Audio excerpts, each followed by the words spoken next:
The aftermath of another morning of indiscriminate shelling in Sarajevo. The body covered by a sheet is left on a street corner almost unnoticed, a part of everyday life. After 9 months of seeing pictures like this from Bosnia, first world public opinion, and now the world's politicians are saying that something must be done, if necessary by force. In paying yet another visit today to the Serbian strongman Slobodan Milosevic, the UN peace envoy Lord Owen was clearly still putting some faith in negotiations as a way to end the war in Bosnia. But elsewhere it was becoming clear that peaceful options were running out, and foreign military intervention was being seen as inevitable.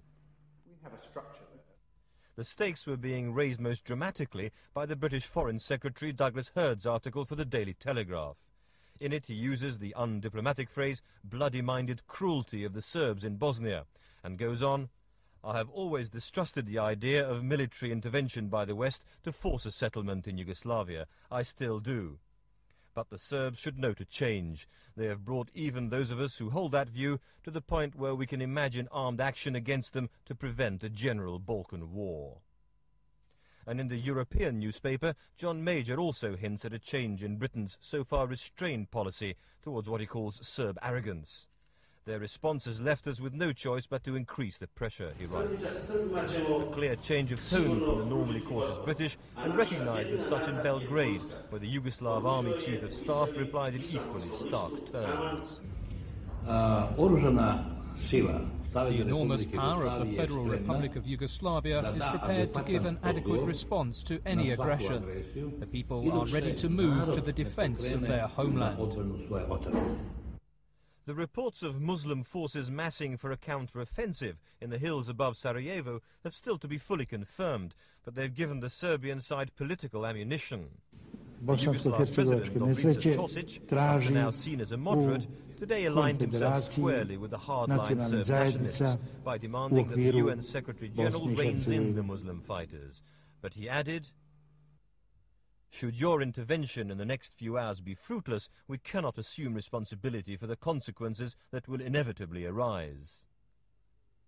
There's very little hope now that negotiations will in fact result in anything tangible. The Serbians appear to believe that they have nothing to fear from the West, that they can go ahead, they're going to go for military victory if possible. They have their eyes on Kosovo, and nothing in fact in Washington or London has scared them off that yet. The escalation of United Nations involvement in Bosnia, so far restricted to protection of aid convoys, could be at several levels.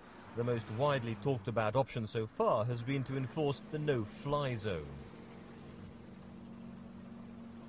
The main Bosnian Serb airbase is at Banja Luka.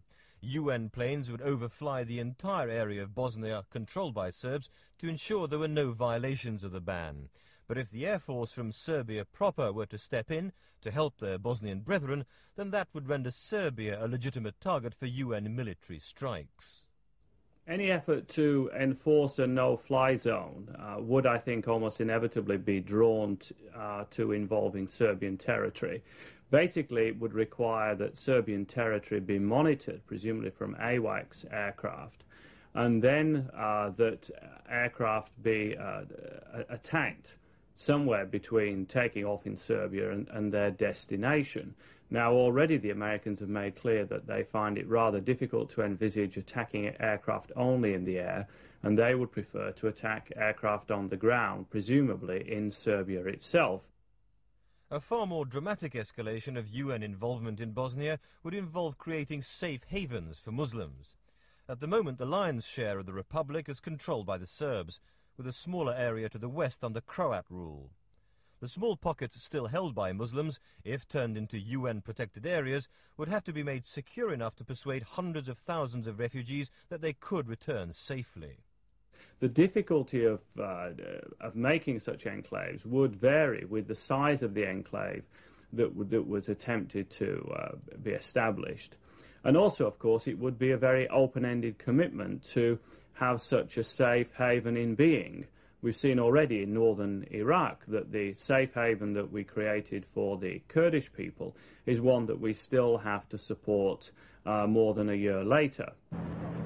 As the unhappy inhabitants of Sarajevo carry on their daily struggle just to survive through temperatures plummeting to -15 degrees, dreams of safe havens seem very far away.